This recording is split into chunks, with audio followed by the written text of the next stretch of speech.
Evening, everyone. Thanks for joining us. So tonight, it's a little bit of an odd talk in a way, in that there's no real overarching uh, point to any of this, really. These are just some really interesting stories about what the Royal Navy was getting up to in the Eastern Med between 1914 and 1916. And by profession and background, I'm an aviation and a military historian, so you have to forgive me if I get any of the nautical details wrong.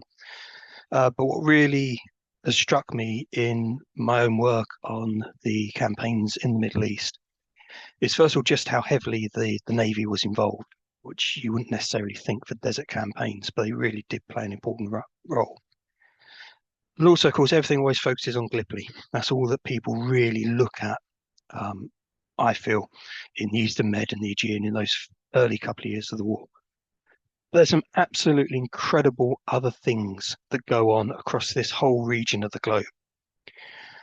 And I'd just like to take an opportunity, really, just to talk through some of them, share some of these amazing stories, and perhaps give you a slightly different view of the Royal Navy during the First World War, away from the grand fleet, from submarines and convoys and all the rest of it, and look at some of the really interesting little stories that come out in this particular corner of the globe.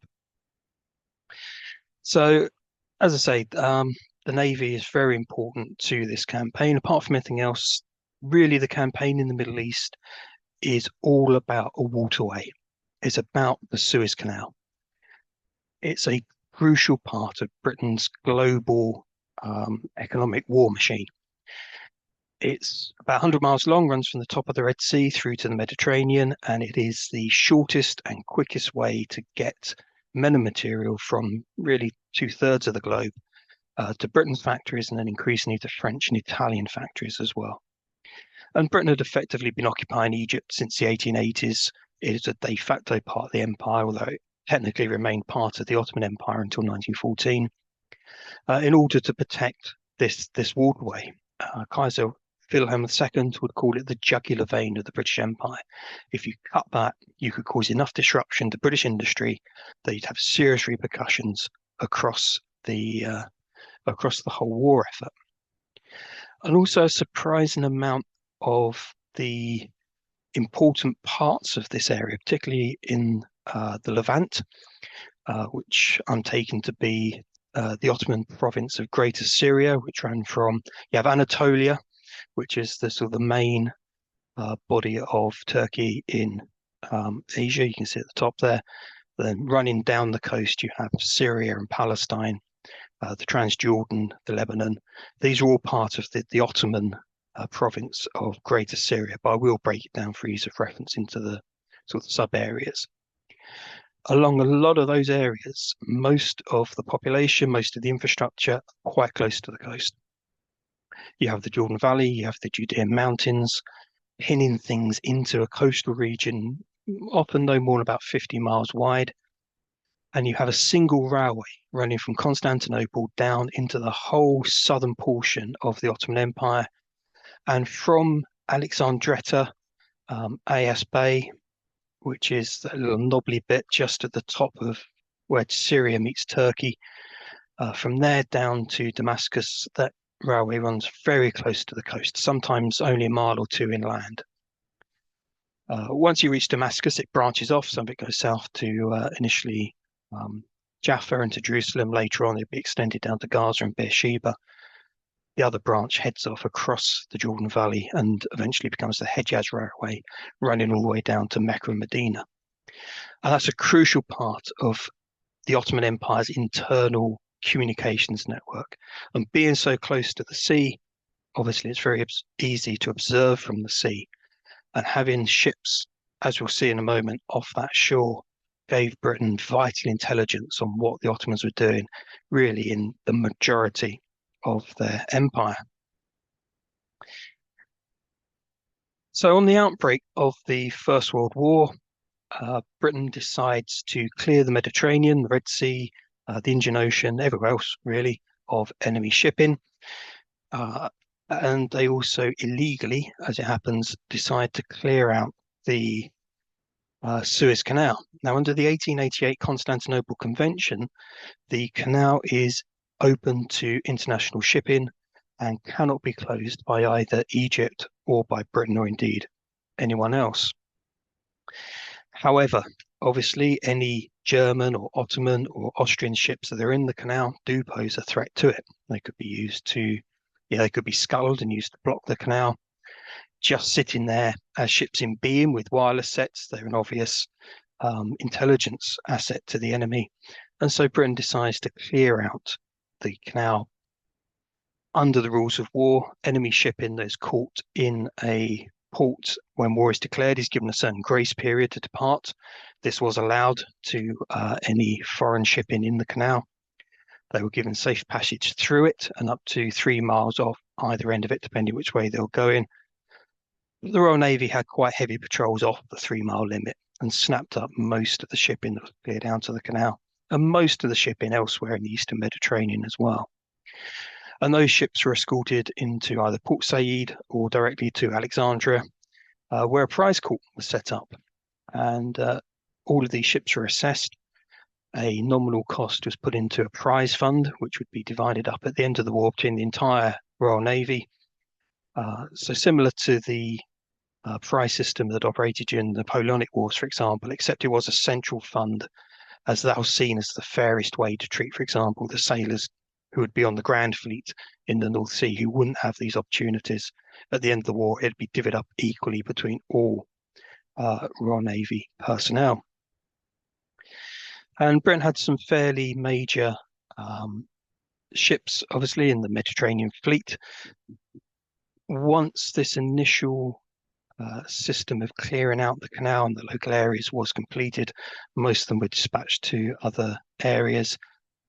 And the Royal Navy started to rely on smaller and generally older and less capable ships in order to maintain a presence, do the intelligence work we just talked about, and to keep an eye on any other shipping in the area. And so they began to blockade the coasts of the Ottoman Empire. And then later on, they also began to hunt for submarines and submarine bases, and also conduct escort duties for convoys moving across the Mediterranean. Now, this anti-submarine work, this convoy work, would be an absolute core bread and butter part of the Navy's work in the Mediterranean throughout the war. Having mentioned it, though, I'm going to shamelessly ignore it for the rest of the talk as we focus on some of the more niche areas.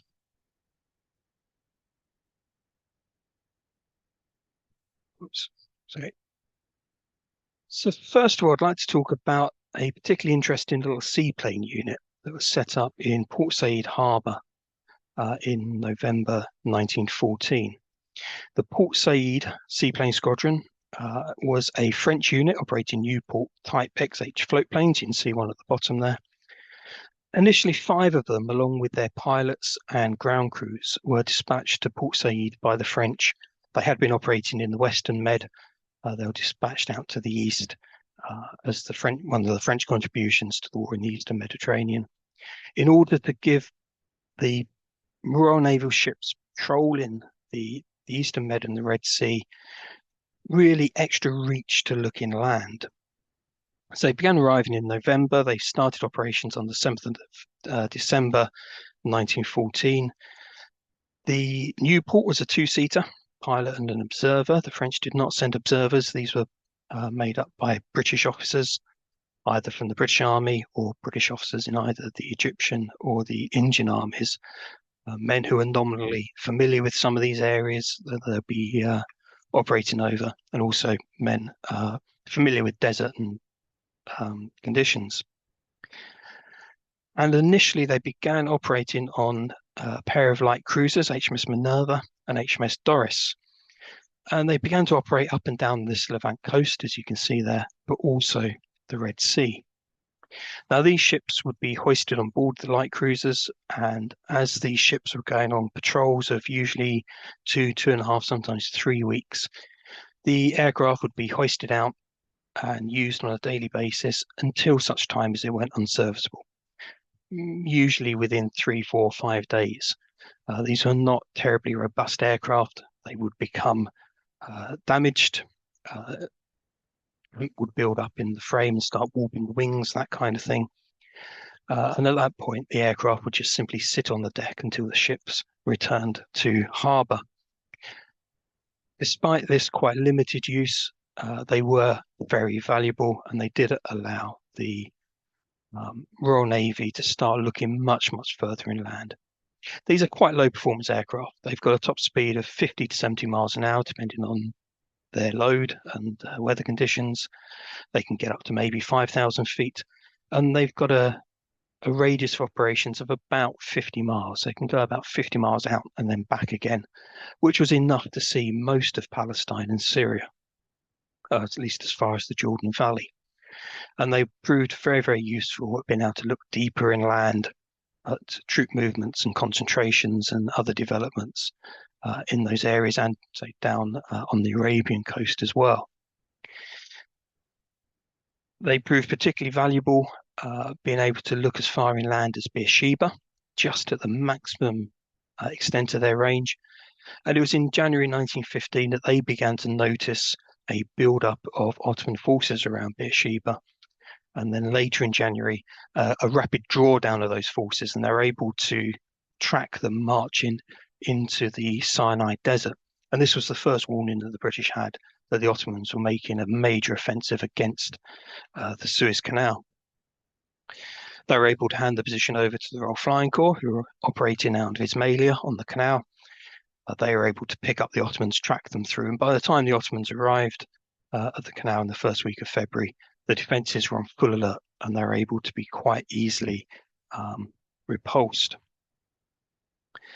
But still, this system of operating from a single aircraft from a Navy cruiser for limited periods was not the most efficient use. And in January 1915, they received 2 requisitioned German merchantmen, which actually technically belonged to the Egyptian Ports and Lights Authority. They were crewed by a mix of Royal Navy Reserve and British Army officers and men. Plus, actually, we'll look at that more in a moment, but there's quite a hodgepodge mix of crews. But these were obviously bigger ships. They were able to carry 2 aircraft at a time. And because they've got cargo holds, there was much more space to set up workshops, to carry spare parts, and to basically be able to keep the aircraft operating for longer. And as dedicated seaplane carriers, they could go out, they could go on patrol, operate for much longer by, say, using 2 aircraft and keeping them in better repair. And then once they did become unserviceable, they could simply return to port to replace them and head back out again. There was a much more efficient use of the resources.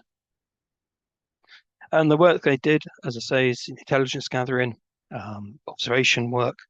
They did a little bit of light bombing using converted shells or flechettes. One of the problems there was, as you can see from the chap sitting in the cockpit there, they had this very broad wing, which made it very difficult for either the pilot or the observer to observe directly downwards. It also made it very difficult for them to throw things out of the aircraft. So dropping things on people was quite limited. They could, however, spot for naval artillery. Now, these are very underpowered aircraft, let's say very slow, low ceiling anyway, and they just didn't have the oomph to take off carrying wireless sets. So a couple of different systems will come up with to enable them to spot for artillery. One of the obvious ones was using flashing lights, Morse code, direct guns. They also had a system with smoke bombs, where bombs which gave out different numbers of puffs of smoke would be dropped. And so, 1 puff for left, 2 for right, 3 for up, 4 for down, that kind of system. Quite crude, not very accurate, but it sufficed.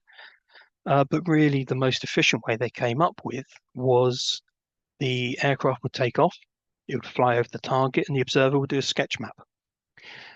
They'd then come back and land next to the ship that they were spotting for, and the observer would hand up his sketch map to somebody on board ship who'd hand it to the gunnery officer. They'd plot their first shot, they'd fire a shot, the aircraft would take off again, fly back over the target. The observer would draw another little sketch map of the target, nice big black cross where the shuttle landed, come back and land, hand that up. The gunnery officer would adjust his aim, fire another shot, and so on and so forth. It sounds very clumsy and long-winded, but it actually worked quite efficiently. A lot of these flights were only a couple of minutes long, and it was actually far more efficient than the other systems. So it's all a little bit Heath Robinson, but the work they did was extremely valuable. After each sortie, they'd come up with a written report, including sketch maps of what they'd seen, and a précis of that would be telegraphed back to, sorry,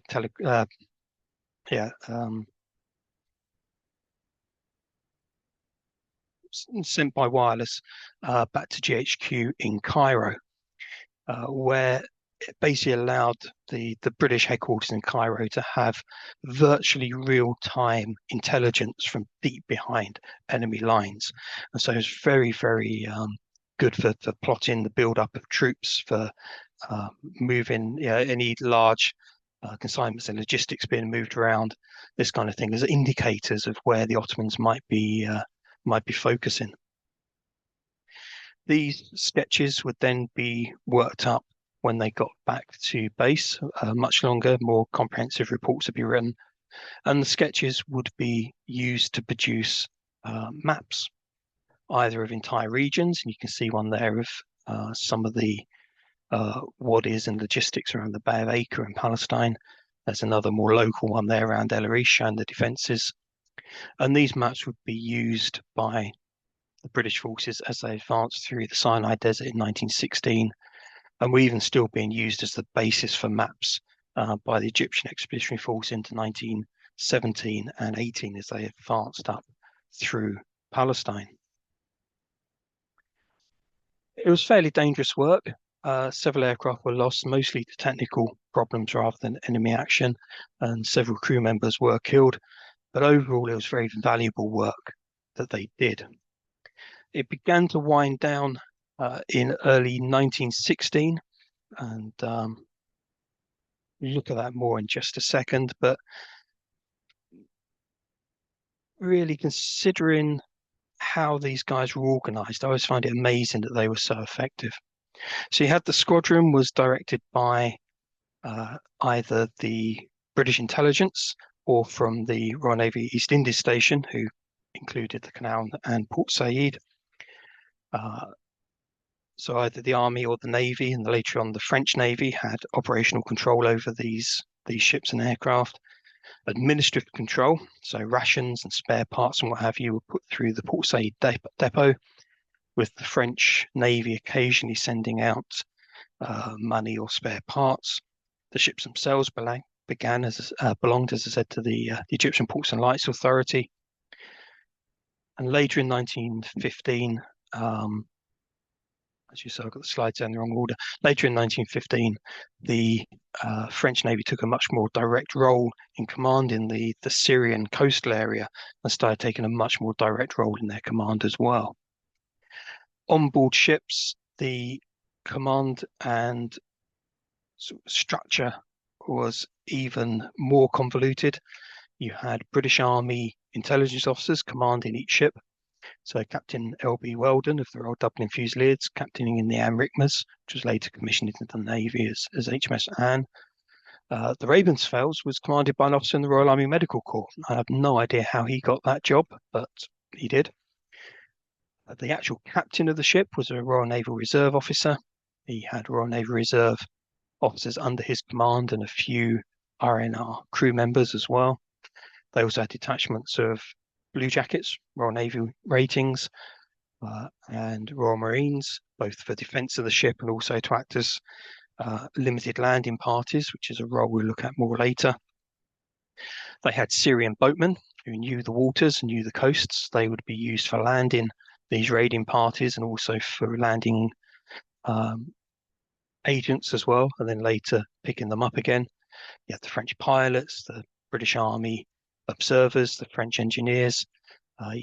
Most of the crew, apart from the small numbers of RNR and blue jackets, would be Cypriots and Greeks.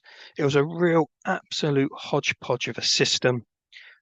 It's a complete mess. It really is. But somehow they work very, very effectively together and really do a very good job through the 18 months or so they operate from Port Said. From about January 1916, though, they start to draw down. The aircraft by this point are hopelessly obsolete and beginning to become quite clapped down. The French are putting pressure on the British to release them so they can redeploy them to Salonika. And the withdrawal from Greece from the Dardanelles means that the Royal Naval Air Service, the East Indies and Egypt Seaplane Squadron, are being freed up from that work and are able to come down. They start taking over in the early months of 1916.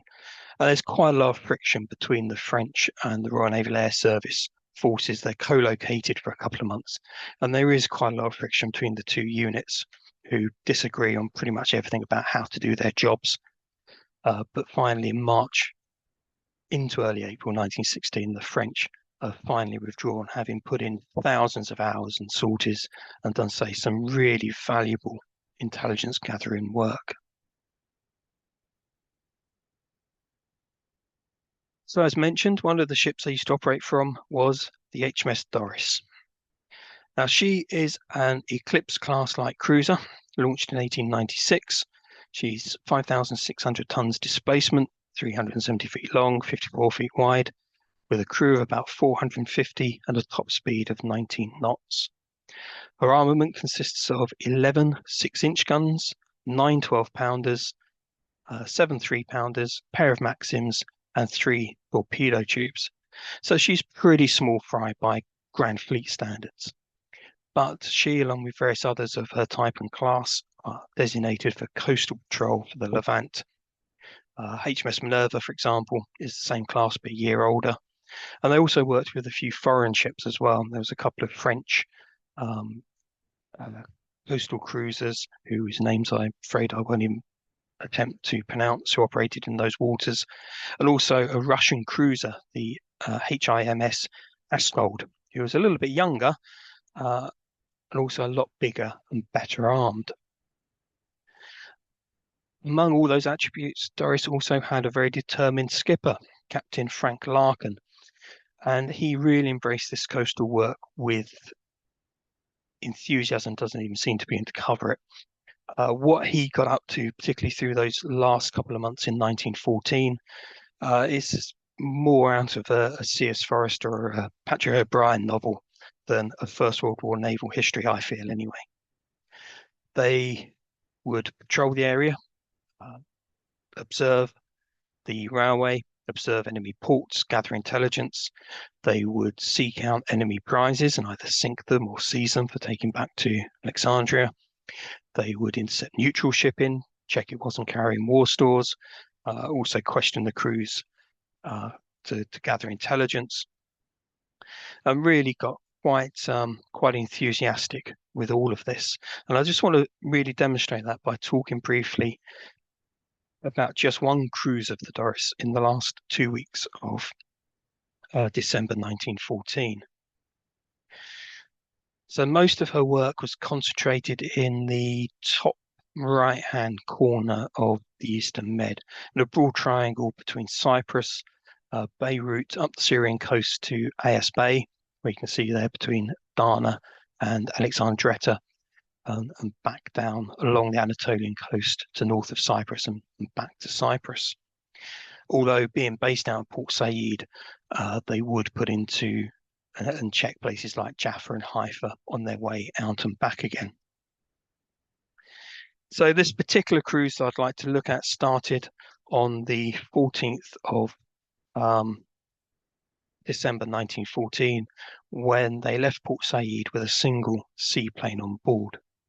2 days steaming brought them to Jaffa, where the seaplane was launched and managed to see about 10 miles inland, encountered a bit of ground fire, did some useful work in plotting the defences of that harbour before returning to the ship, and they headed north again. The following morning, 17th of December, they stopped a Italian steamer, the Vincenzo Florio, outside Haifa at about 1 o'clock in the morning. She was just putting into Haifa from Beirut. The captain was questioned and provided some quite useful information on the harbour defences and movements that he had observed in the port. At 9 a.m., the seaplane was put out again and did a reconnaissance over Haifa and Acre. And in the afternoon, the same Italian steamer was stopped again, coming back out of harbour, out of Haifa, and again more intelligence was gathered. That evening, about 8 o'clock, they rendezvoused with the Askold, and Captain Larkin and the captain of the Askold, Captain Ivanov, compared notes and came up with some kind of very loose joint plan for the next couple of weeks. The following morning, 9 a.m. on the 18th of December, Commander Brunja and some bluejackets were landed about 4 miles south of Sidon. They moved inland and destroyed about 2 miles of the coastal telegraph line.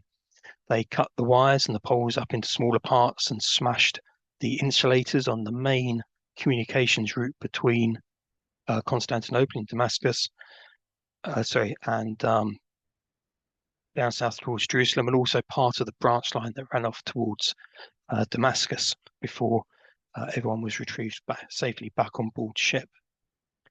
At 4:30 in the afternoon, they encountered the USS North Carolina, an American cruiser, and the Italian cruiser Calabria in or just outside Beirut.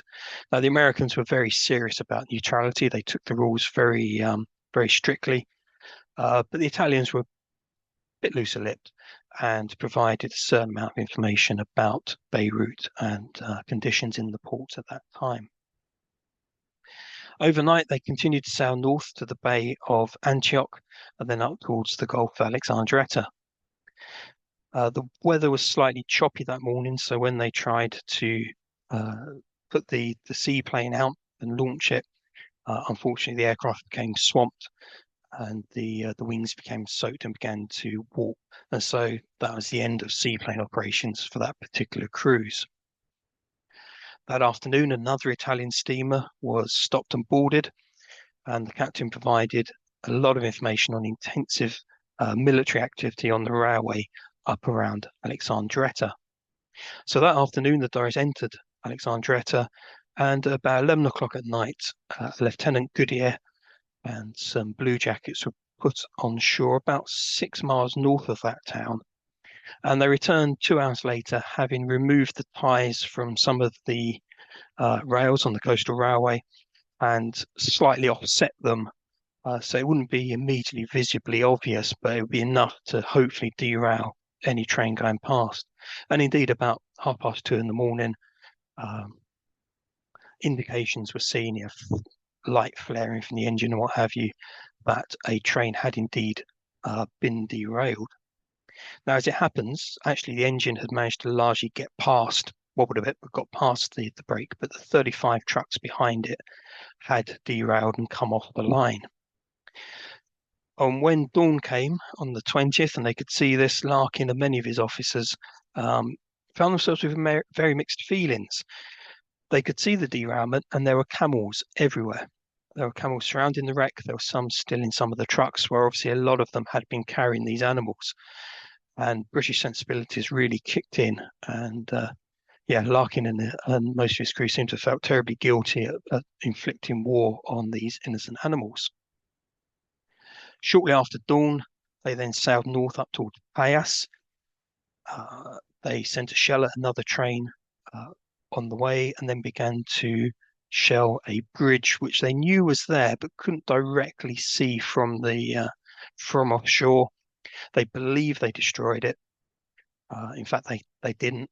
In the belief that they had destroyed it, they sailed south again, shelling a couple of culverts and another train that was stalled at the derailment on the way. About 9:30 a.m., the weather started to deteriorate, so they ceased operations. And according to the ship's log, HMS ship was brought to an anchor, and the day being Sunday, divine service was held. A couple of hours later, conditions had improved, and they resumed their operations, shelling and damaging 3 more railway bridges. And then at 2:30 started a episode which would be highly controversial, make it all the way up to prime ministerial and cabinet level, in fact, when Captain Larkin sailed into Alexandretta under a flag of truce. And as allowed under the rules of war, he delivered a note to the governor of the town, calling for all warlike stores to be gathered for destruction under the threat of him shelling the railway station and any other perceived military buildings. And they told the governor that they'd be back at 9 o'clock the following morning to receive his reply. They also incidentally told the governor that they wouldn't interfere with any attempts to rescue or salve the suffering of the camels who had been caught in the train wreck. The following morning, 21st of December, they appear back off Alexandretta about 8 o'clock, and they can see parts of the population fleeing the town. The agreed signal is seen that says there's a reply waiting for them, but Larkin holds off until 9 o'clock anyway, not wishing to show any eagerness. He then sent a boat in, which was handed a letter from the US consul saying that Shamal Pasha, which you can see photographed at the bottom there, the Ottoman governor of Greater Syria, had become involved, and he sent a message saying that there were 500 British and French hostages, mostly clergy, but also a few businessmen and diplomatic staff who had been rounded up and would be executed if Alexandretta was attacked. Now, the US consul and indeed the consul general for Germany were both trying to intercede with Jamal to get him to back down from this threat. But it was clear that things were very fraught. Larkin received this message, considered it, and then at noon sent a message back to the governor saying that if any of these British or French civilians were executed, Jamal would be indicted for war crimes under the Hague Conventions, and that the Royal Navy would ensure that a specific article would be included in any future peace treaty insisting that Jamal be handed over for trial. He also said he'd be back at 9 o'clock the following morning for their reply, and then headed off back up towards Payas, where about 3 o'clock Commander Bruger and some Royal Marines were landed. They secured the immediate landing area, and then some bluejackets were landed who headed inland about 1.5 miles to destroy a bridge. En route, they came under fire from entrenched Ottoman positions, and Doris gave covering fire, lobbed some shells into their position, and the Ottomans backed off. At about 4:30, the bridge that they'd gone to destroy was indeed blown up. The local station was also investigated. It was found that there were 3 Armenian staff manning the railway. They immediately offered to help destroy it, which they then did. Having destroyed the facilities, up the telegraph lines and what have you, these Armenians then came back to HMS Doris with the rest of the landing party all safely. And by about 5:30, everyone was back on board, and HMS Doris withdrew offshore for the night. On the 22nd of December, they sailed back into Alexandretta, and the intelligence officer on board Doris, Lieutenant Peary Gordon, landed and met with Ottoman and US officials. So the American ambassador had sent a message basically trying to play for time to allow him to intercede with Jamal Pasha.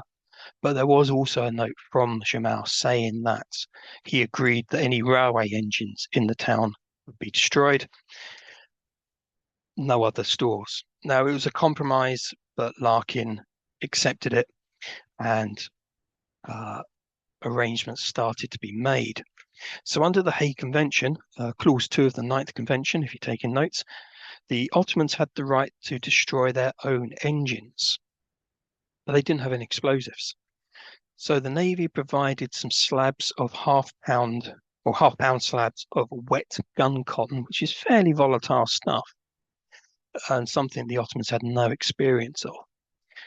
And they tried to leave the Ottomans to it, to destroy these railway engines. Things didn't really go well, and in the end, Navy staff under nominal Ottoman direction intervened to lay these things properly. By this point, darkness was falling. The Ottomans wanted to stop for the night and resume in the morning. Larkin refused and brought Doris closer to shore and used the searchlights on board to illuminate the engines, and eventually they were blown up, personnel retrieved, and Doris returned to sea. Now, legend grew up here that the Royal Naval officers were actually given honorary commissions in the Ottoman army for that period in order to allow them, under the rules of war, to do what they did. It's a rumour that's repeated many, many years later in Peary Gordon's obituary notice, and it also makes its way into the official history of the war at sea. However, it is just a rumour. There's no evidence of this happening. It was just these officers worked under nominal Ottoman direction just for the sake of allowing them to save face. The following morning, 23rd of December, Doris raised anchor and sailed north again, shelling the same bridge that they thought they'd destroyed the first time, but managing to hit it and destroy it this time, and then set off further north, where they spotted a German freighter, which was about 2 miles offshore. As they came close to it, they came under fire from Ottoman shore batteries. They exchanged fire and silenced those batteries before pulling up about 1.25 miles from the German ship and putting men aboard with small boats. And they found it to be the Odessa. It's 3,500 tons, full of railway sleepers, which was actually a very valuable resource for the Ottomans. Most of their southern empire, from Anatolia south, there was very little timber that was long enough or straight enough to really make decent balks of wood. So railway ties really were a valuable war resource. But they found that she had only been scuttled. She'd been abandoned, but she'd been scuttled, and various parts of the pumping mechanism had been removed to stop her from being refloated. So it's fairly obvious that as soon as they had disappeared, the plan was to reassemble these pumps, raise her, pump her out, and then carry on south. So Larkin signalled Rear Admiral Pierce for instructions as to how he was to deal with this situation. The following morning, 24th of December, HMS Askol arrived, and Captain Ivanov joined Larkin on the Odessa. About the same time, clarification came from Admiral Pierce saying, destroy the ship. Don't even try to raise her or salvage the cargo, just simply outright destroy her. And so charges were set, and she was charged with set on both the hull and her boilers, and destruction of her was completed. That afternoon, the Askold and Doris parted company again, but only after Askold had delivered a selection of Russian wines and liqueurs, sweets and fruit to HMS Doris as a slightly early Christmas present. Unfortunately, there's no indication of what HMS Doris may have presented in return. And then that afternoon, Doris set sail again for Messina, further along the Anatolian coast. Approaching the following morning, Christmas Day, they could see various military and railway activity going on along the coast and around Messina. An Italian freighter was intercepted. She was anchored in the bay, but boats were sent aboard her, and it was discovered that she was heading towards Beirut. And so Peary Gordon asked some of their officers to make inquiries while they were in Beirut about any pro-Allied Lebanese rebels who might be operating in the area, and just generally asked them to pick up any other intelligence they could find.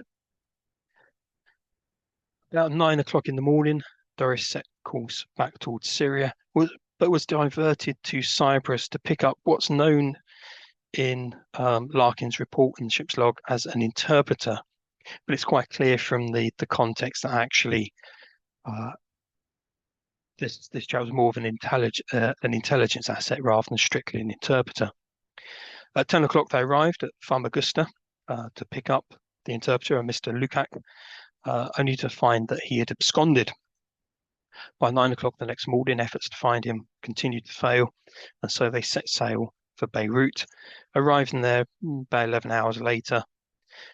They checked into the harbour, found that the American and Italian warships were still there, but also that the Italian freighter, the Scylla, that they had intercepted the day before, was now in Beirut. At about 10 o'clock, Scylla put out and, as arranged, rendezvoused with the Doris, and Peary Gordon and some other personnel were put on board. And there they found an absolute intelligence coup, in that there were 360 French and Russian monks and nuns on board who had been gathered from all across the Holy Land over the recent weeks, gathered in Beirut, and then were put aboard the Scylla to be evacuated to Allied territory. Now, these are people who had very recently travelled across very large areas of the Ottoman Empire, and so for Peary Gordon, this was an intelligence bonanza, and he interviewed a lot of them at great length about what they'd seen and heard along the way. Having picked up a lot of good intelligence, HMS Doris then set sail back towards Port Said. They arrived on the 27th, and Captain Larkin reported to Rear Admiral Pierce and was asked to write a formal report, particularly on his actions up at Alexandretta. That ended up making its way all the way up to cabinet level.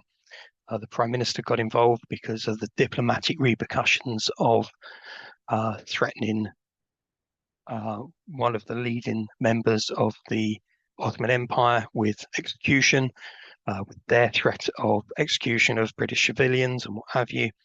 It caused a little bit of a political storm at the time. And while Larkin was reporting this and getting his story straight for Admiral Pierce for the transmission on, then HMS Doris took on coals and supplies and prepared to return to sea. Now, after this particular incident, within a few days, it had been discussed at cabinet level, and Larkin and indeed the other Royal Naval vessels off the Syrian, Palestine, Anatolian coasts were told to rein it in a bit. They were told to stop being quite so aggressive in order to try and calm down relations between Britain and the Ottomans, to try and alleviate the obvious threat that Jamal must be feeling in order to make such a dire threat. And so through early 1915, things were considerably quieter. But still, that was just one of the voyages of Doris, albeit a particularly active one. And she would carry on doing these duties through the early months of 1915 before being reallocated to Gallipoli in the April. And she was just one of many ships doing similar work throughout 1914, 15 and 16. So HMS Minerva, we've already mentioned. There was also HMS Minto, who was doing similar work down in the Red Sea and off Yemen, where they also caused a minor diplomatic incident. There'd be a lot of destroyers, particularly through 1916, doing coastal work around Anatolia and the northern Syrian coast, looking for submarine bases that actually didn't exist, including HMS Scorpion, a destroyer under the command of the then commander, but later Admiral of the Fleet and First Sea Lord Andrew Cunningham. So Doris here represents not just an interesting story, but also a whole element of the war at sea that was a constant in the Eastern Mediterranean, far away from the Grand Fleet and battleships and German raiders and convoys, and so much that often forms the core of what we understand the Royal Navy did during the First World War. So I'd like to move on to the final element now, and this, whereas we've looked at, say with Doris, something that was quite typical that went on for a long period, this is very much a short-lived flash in the pan for about 6 months, and is frankly quite unlike anything else I've ever come across studying the First World War. So after the Allied withdrawal from Gallipoli, Rear Admiral John de Robeck, commanding the naval forces in this area, wants to keep pressure on the Ottomans in the Dardanelles and in Western Anatolia. Now, he initially has the Royal Naval Division at his disposal, but they're withdrawn in March. But he's already set up a series of bases through the area in the islands off the Anatolian coast. Long Island in the Gulf of Smyrna, at Gaidaro off Samos, at Port Laki on Leros, and Port Hierro on Mytilene. And from there, he's able to launch small raids against the Anatolian coast and just keep a general pressure on the Ottomans. But so in March 1916, the Royal Naval Division is withdrawn and sent to France. De Robeck asks for troops to be allocated to him from Egypt, and that's refused. And so he puts together a force of, well, politely you'd call them irregulars. The Ottomans and even many of the British sources just flat out refer to them as bandits. These islands have a large ethnic Greek population, as indeed do the coastal areas of Western Anatolia. And there's a certain tradition of banditry in these areas anyway. And de Robeck starts tapping into that and recruiting locals to take part in these raids.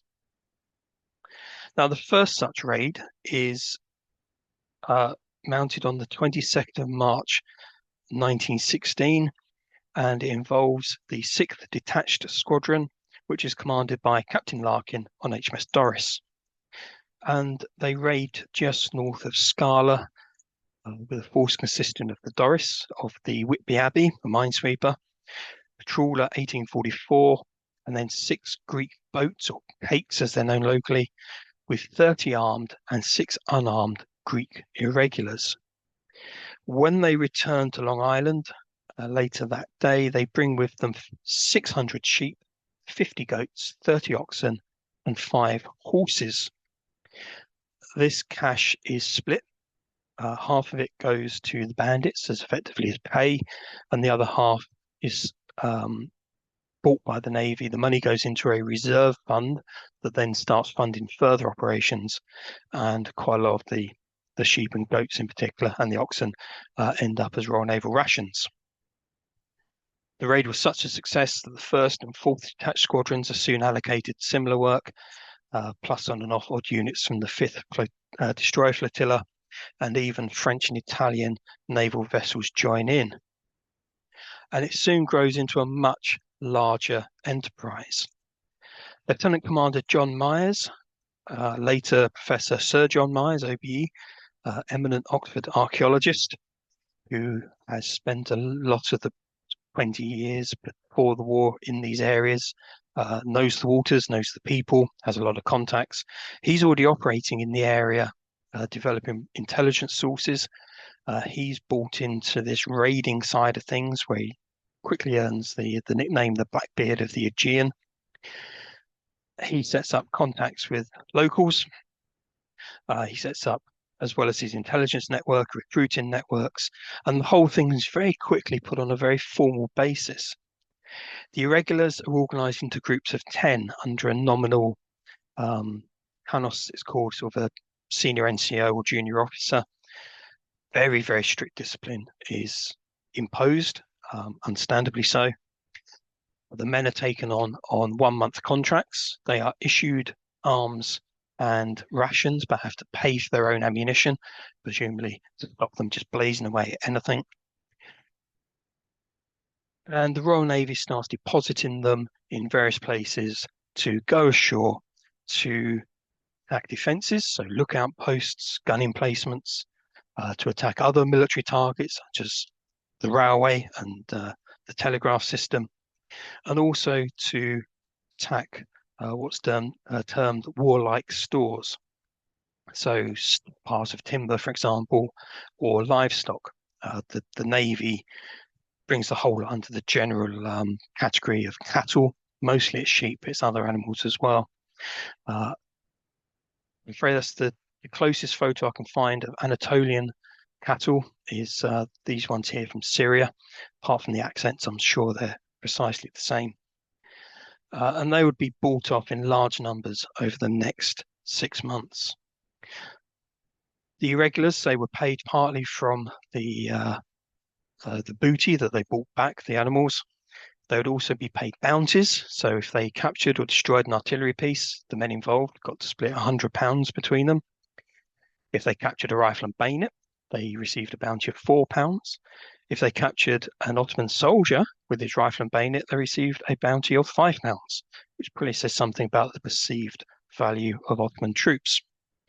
They were also charged for lost equipment, sliding scale ranging from 100 francs if they lost their rifle, down to 2 francs if they lost an oil bottle, for example. They also sometimes would pull off local ethnic Greeks if they requested it, if they were deemed to be in danger. They sometimes also brought with them civilians who had been wounded in the crossfire, whether ethnic Greek or Turkish. They would be pulled off, treated on the Royal Naval ships, sometimes taken back to base hospitals as well, treated, and then redeposited back where they came from once they were recovered.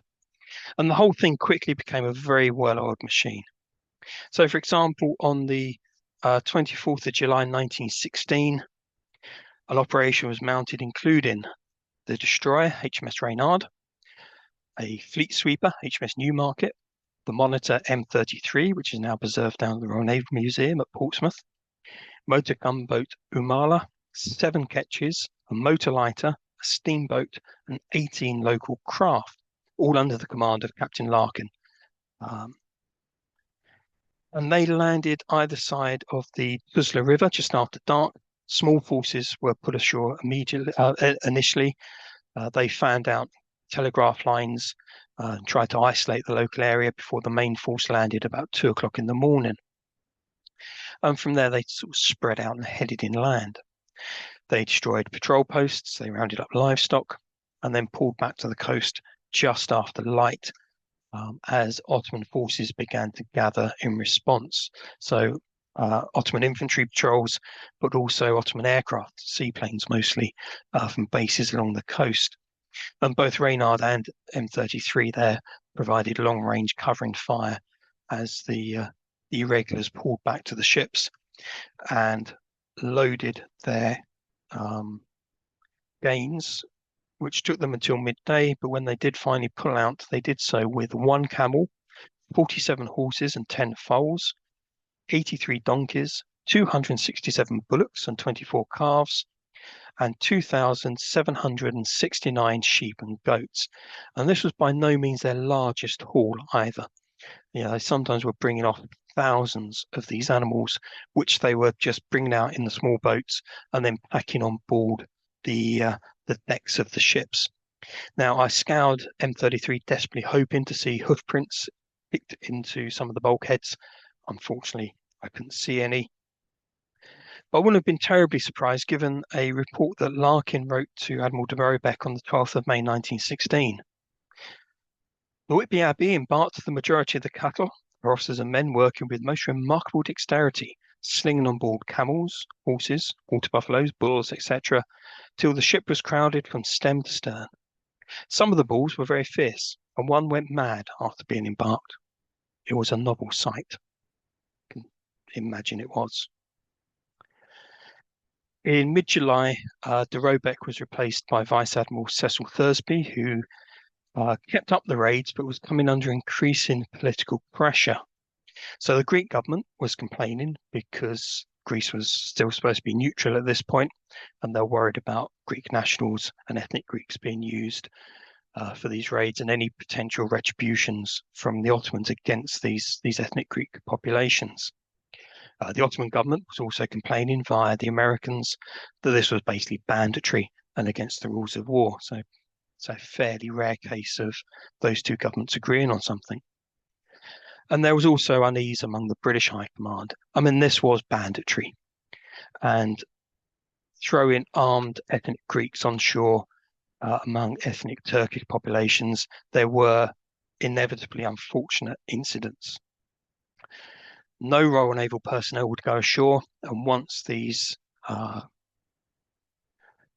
regulars were on shore and out of sight of the ships, then basically there was no oversight.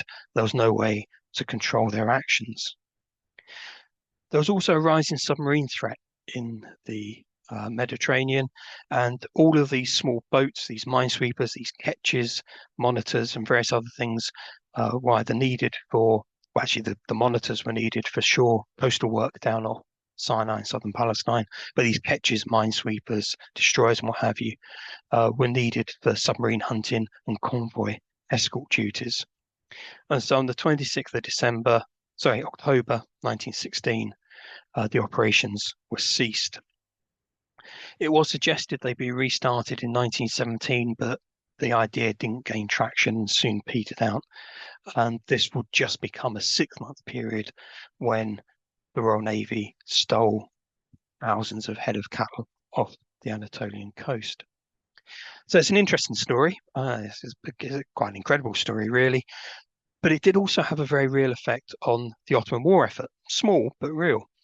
So large numbers of Ottoman personnel were pinned down in Western Anatolia. Over 6,000 troops had to be kept on the coast to defend against these raids, plus obviously artillery for coastal batteries, aircraft for seeking out these raiding forces, and what have you.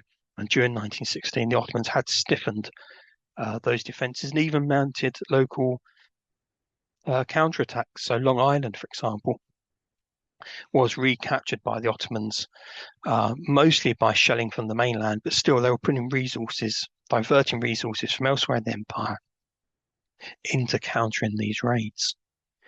And just as another interesting aside, Chief of Staff to the Roebuck during the early months of these raids in May, June 1916 was Roger Keyes, who was then packed off to the UK, where he became the mastermind in 1918 of the Zeebrugge raid, and then in 1940-41 was Director of Combined Operations. And you wonder how much of his ideas or techniques he picked up while stealing sheep from the Turkish coast. So I was quite pleased recently, and I visited the Ashmolean Museum in Oxford. And they've got a whole room dedicated to John Myers. Unfortunately, only to his archaeological work. There's no mention of his role as the Blackbeard of the Aegean. But it's still quite nice to see his photograph and see him mentioned. And his papers, including papers relating to this, are in the Bodleian Library. So we're nearly out of time now. So I'll just wrap up. And yeah, it's hard really to come to any kind of coherent point or conclusion here, except to say that I hope you found these stories really interesting. Yeah, these are areas of the Royal Navy and their operations during the First World War don't get a lot of coverage, but really show a very different war to the stereotypical one, and also show the Royal Navy having a very real impact on operations in the Eastern Mediterranean, and through that, on the whole of the war in the Middle East. And I hope you found it interesting. Thank you very much, and I'm happy to at least attempt to answer any questions. Super. Thanks very much indeed, Stuart. That was really interesting indeed. Thank you. Really unknown part of the First World War. So, just reprising our usual routine. I think everybody knows this now. I can see hands going up. If we'd like to do a virtual round of applause to Stuart by means of the raise hand button on the bottom of the screen. Stuart, I can confirm that there's hundreds of hands going up. I know we won't be able to hear it, but that is a round of applause coming in for you. So thanks very much indeed. It's question and answer time now, everybody. Adrian asked, just whilst we get people typing in the questions, are any of the reconnaissance reports about the Ottomans in an open domain? Yeah, because it went through the British command structure, there are massive, thick, great files at the National Archives that have their reconnaissance reports in. As far as I know, a complete set. I mean, I've copied them many years ago, and it's a folder about that thick, which is crammed full of them. And then there's various others that appear in other files. But yeah, the maps, the reports, they're still there. Yeah, thanks very much.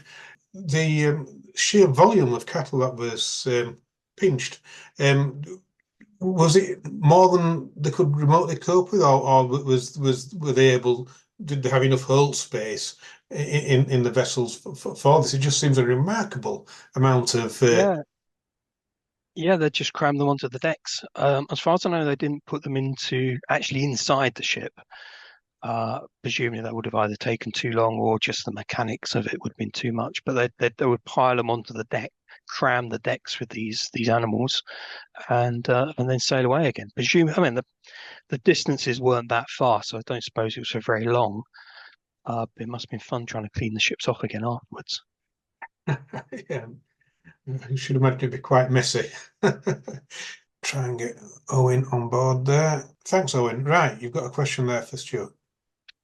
Stuart, absolutely fascinating, Stuart. I had no idea of these operations. You know, I have an interest in Western Front, obviously, a keen passion in World War One operations in Africa, where I see the similarity between what Leto Vorbeck did with his guerrilla tactics, drawing in British and Allied forces to the effort in East Africa and taking them from the Western Front. Here, the Navy are doing the same, taking the Ottomans out of any meaningful action. So I see those parallels, which is fascinating. But I wonder in those early operations of Doris and her seaplanes in intelligence gathering inland, was there any connection with Lawrence, with T. Lawrence in that respect? There were. I didn't really talk very much about what was going on in the Red Sea, but certainly the seaplanes were operating in the spring of 1916 in particularly the area just north of Aden, which is obviously an important coaling station for the Royal Navy. And the Ottomans had a couple of divisions of troops, a very large body of troops in Yemen, and both the French and then the RNAS squadron were involved in bombing those concentrations and supply dumps and what have you, and also dropping propaganda leaflets, and then conducting. They didn't do so much active operations further up in the Red Sea, but they were doing reconnaissance work and mapping, where the Ottoman defences were along the coastline. So they did play an intelligence gathering role early on, although of course from sort of November 1916 the Royal Flying Corps had their detachment out there, which kind of took over that work. It's interesting as well. I mean, as far as I understand, Lawrence was active in that region from sort of late 1914. Well, he was with the Arab Bureau in Cairo. Yeah. So he may well have been involved in processing some of this intelligence as it came back in. Yeah. But fascinating talk, really. Yeah. I'll leave it to others to follow up, but thank you. Thanks for that. That's brilliant. Thanks for your question there. Right, next up, Sarah. Sarah, do you want to unmute yourself? Hi, Stuart. Hope you're well. Hey, Sarah. So, were any of the Royal Navy ever punished or convicted or anything for said rustling or anything, or was it just all, it's just the locals kind of thing? Well, it was all, for the most part, deemed fair under the rules of war, because as long as these were stores that could be used for military use, and obviously livestock can go to feed an army, the timber can go for military use, as long as it was that they were destroying, then it was seen as fair game.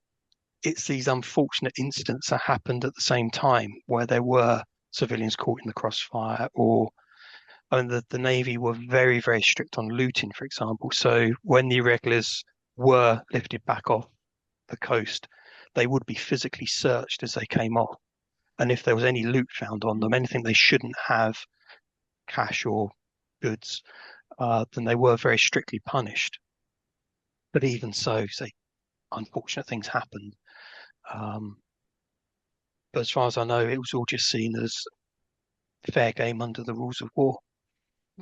It obviously made a lot of people very uncomfortable, but for those 6 months, it was what it was. Thank you. Thanks, Sarah, for the question. Thanks very much. Mark Armstrong, you just unmute yourself there. Thanks, David. Thanks, Stuart. Not a part of the war that I know anything about, really. But my question's really these sort of diversionary theatres, these sort of secondary theatres, compared to France and compared to where the Grand Fleet is doing its stuff at Jutland, etc.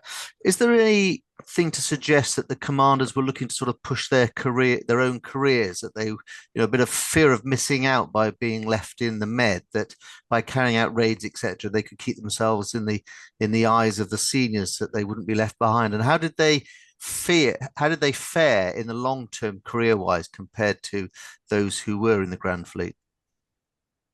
Interesting question. I've not really tracked that many of them through, apart from Larkin, who I think retires as a commander. I think he goes up another rank or two and then retires in the early 30s. Pretty much disappears into obscurity. I've not really done that much research on them. I mean, Andrew Cunningham, yeah, he's involved in the anti-submarine work in HMS Scorpion. Obviously, goes on to the very highest posts. But generally, I think if there was any envy, I think some of it goes the other way in that you have the Grand Fleet spending the war sort of tied up in harbour or just putting out occasionally and sailing around the North Sea, really not doing all that much. Whereas you have these guys who are being really active and seeing a lot of action and have a lot of leeway as well. You know, a destroyer can go out and pretty much write its own rules for the next 2 weeks and get up to whatever the captain thinks they should, as opposed to a destroyer in the Grand Fleet who is very, very strictly regimented what they can do. So, no, I've not really seen any evidence of that.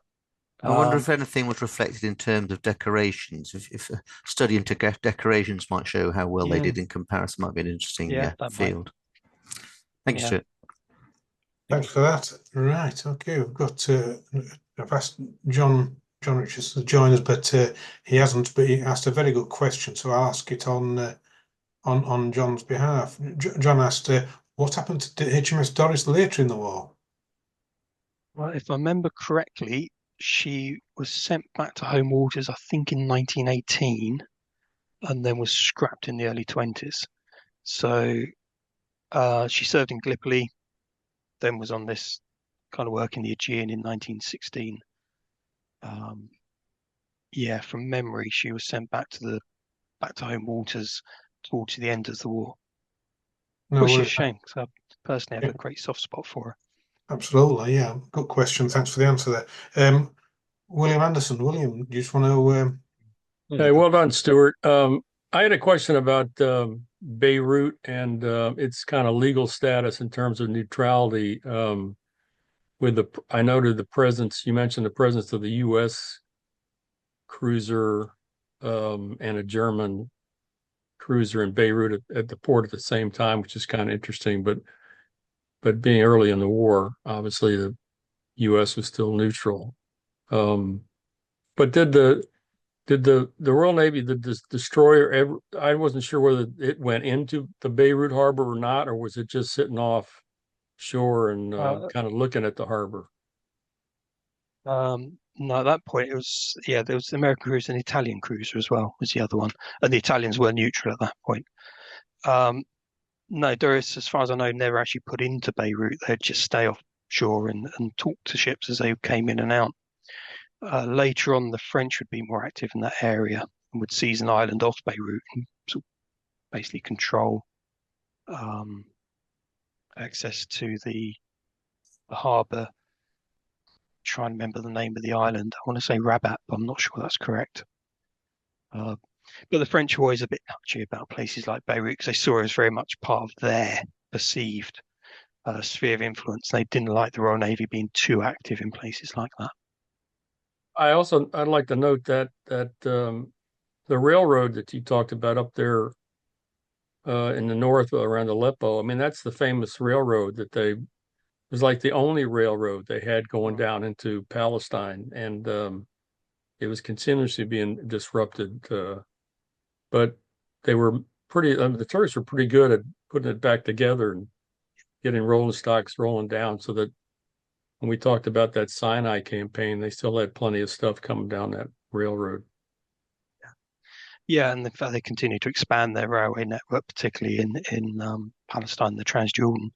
But it was a nuisance factor, just anything they could do to disrupt, as was later going on in the Hejaz Railway. Anything that can be done to disrupt the flow of supplies to basically annoy the Ottomans, then it was fair game.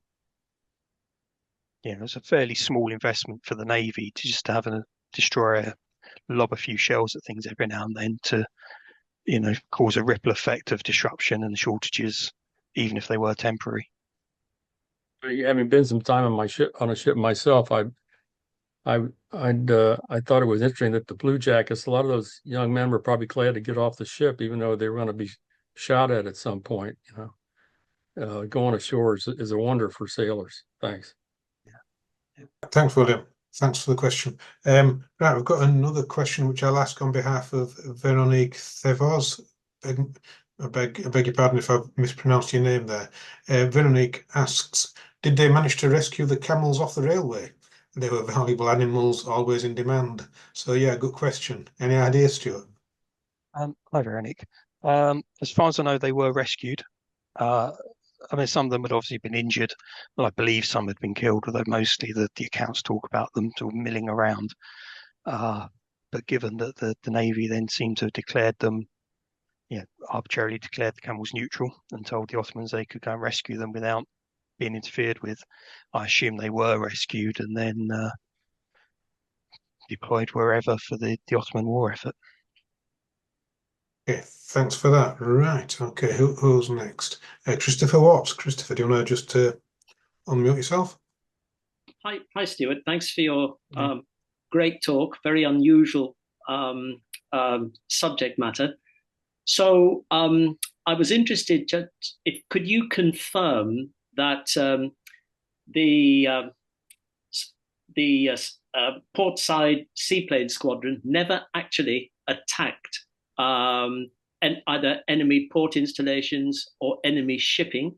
And just outside perhaps the realms of this court, were there any offensive operations in the rest of the war, First World War, by Allied aircraft against enemy shipping or shore installations? Or do we have to wait until Norway 1940 when Orkney-based sea skewers from the Royal Navy attacked the German battleship Königsberg in Norway? Okay. Port Said Seaplane Squadron, the French seaplanes, as far as I'm aware, never.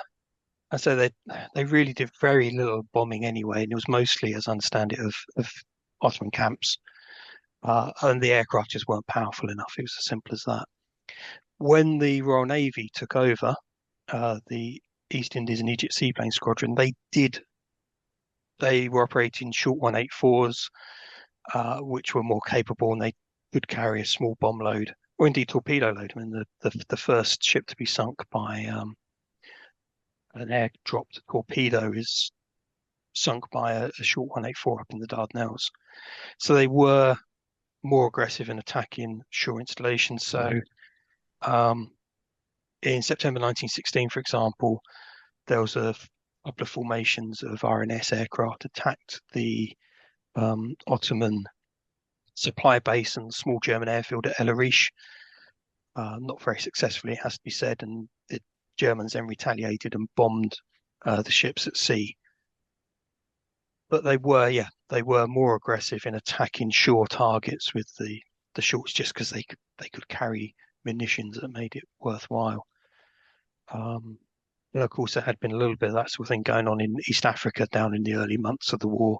Very limited scope against the Königsberg that was the refuge in East Africa at the start of the war. No, it wasn't the Emden, I don't think. It may have been the Königsberg, actually. I'm not sure. It's not my area. So there was limited, but it was limited mostly by the aircraft. There was almost no point doing it if all you're going to drop is a 20-pound Cooper bomb, because it's just going to bounce off. Aircraft were used more aggressively in the Dardanelles as well.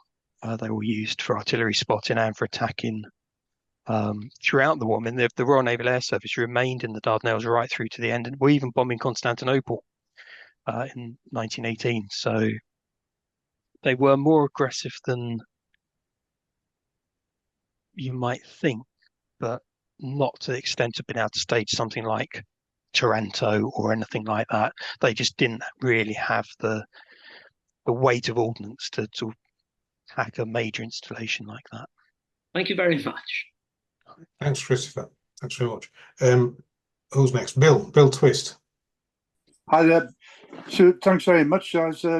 What really grabbed hold of my interest, apart from the sort of links to Gallipoli in general, were the mention of an REMC officer commanding a ship, HMS Raven. Yeah. Just wonder at what stage, how, why, when, and for how long. And more importantly, where can I get to find the source of information about this?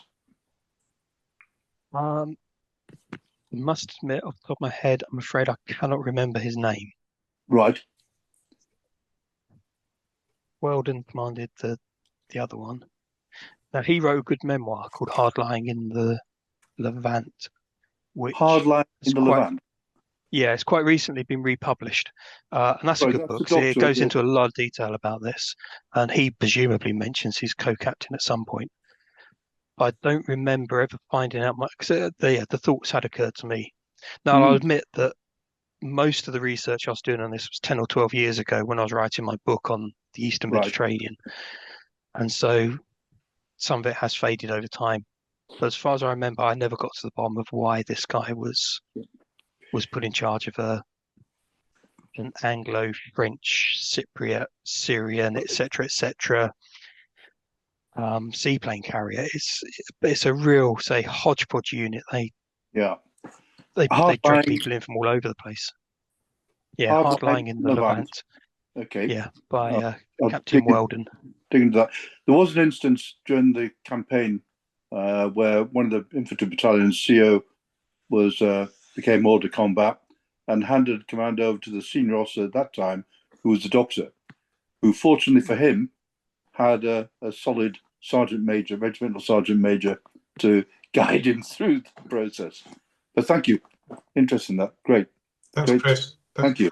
Thanks for that. Right, we'll try. Bill, do you want to try with your question again? Yeah, thank you very much indeed, Stuart. It's a real tale of daring do. You mentioned that a large number of records exist.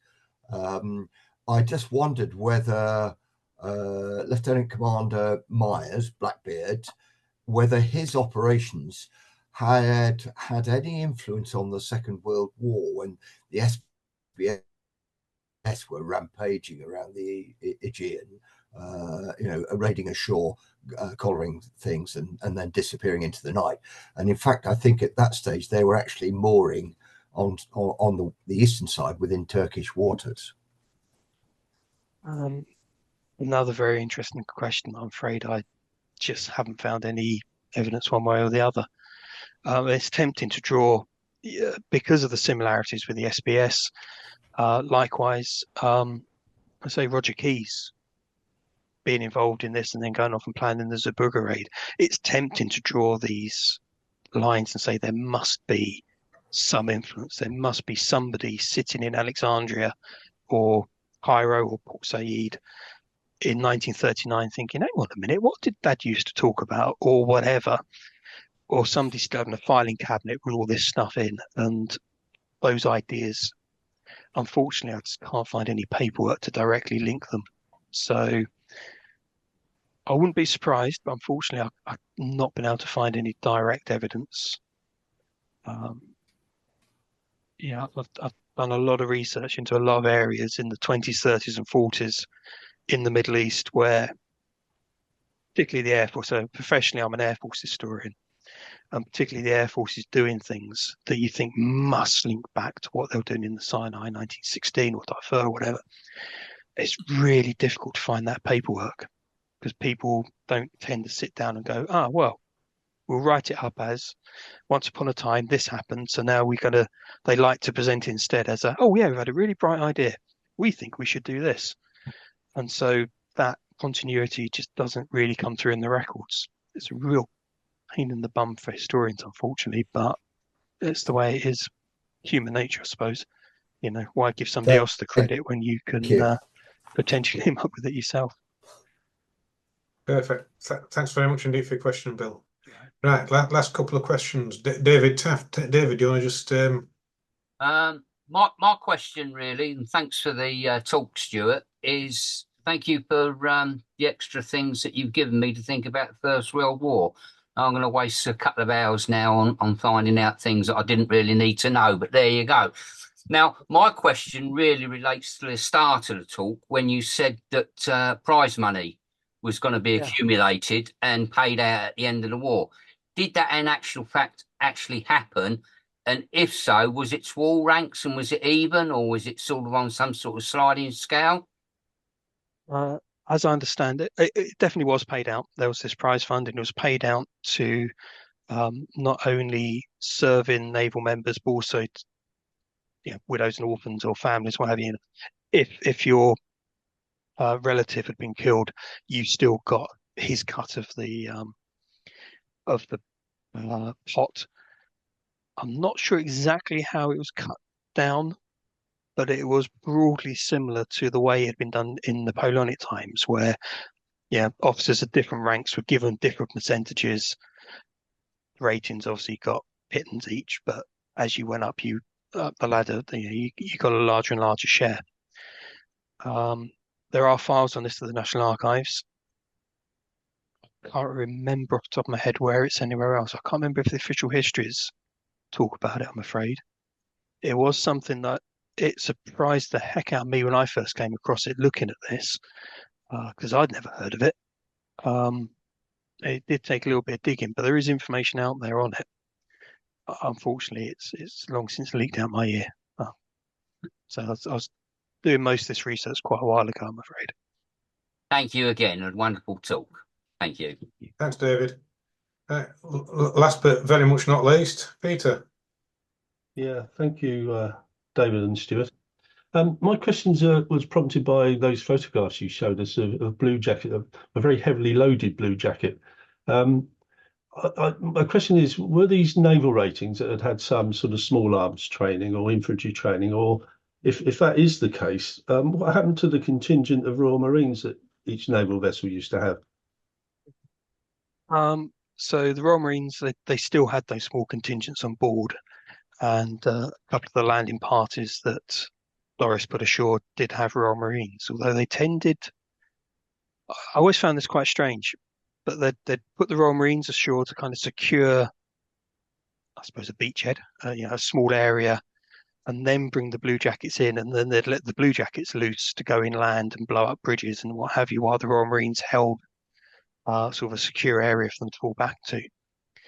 The bluejackets were, as they were just naval ratings. As part of their standard training, they were trained in musketry and how to use all this kit. They'd been used in very large contingents during the Boer War, during the Zulu War, various other late 19th century colonial wars. It was just a standard part of Royal Navy training that you were given musketry and basic infantry training, and so you could be used as a landing party. I suppose in the far-flung British Empire, often the Navy were the closest to the scene of any trouble, and so they needed that extra sort of force that they could deploy immediately on land. And so it was part of their standard training. So actually, the news story, and I can't remember now, it was from Illustrated London News, I think, where I found those photographs. They were part of a bigger story, and there was next to it a photograph of basically a ship's crew in square as if to receive cavalry. This was 1900 something. So in what possible contingency the Royal Navy would need to receive cavalry, I have no idea, but they were all still in their nice neat little square posing for the cameras. So it clearly was just part of their training. Yeah, thanks very much. Right, thanks Peter. Right, that's that, ladies and gentlemen. So let me just wrap up by inviting everybody to once again just do a quick raise of hands as a silent thank you, a silent round of applause to Stuart. Stuart, thanks very much indeed. That was truly fascinating. Really enjoyed that. Brilliant start to the WFA's Monday evening webinars. Stuart, thanks very much indeed again. I'm truly grateful to you for your work. And without any further ado, I think we'll call that an evening, and it's just short of 9:30, so that's perfect timing. And I'll see hopefully everybody again on the 4th of November. Stuart, thanks very much indeed. Thank you. Mademoiselle from Armentières, parlez-vous. Mademoiselle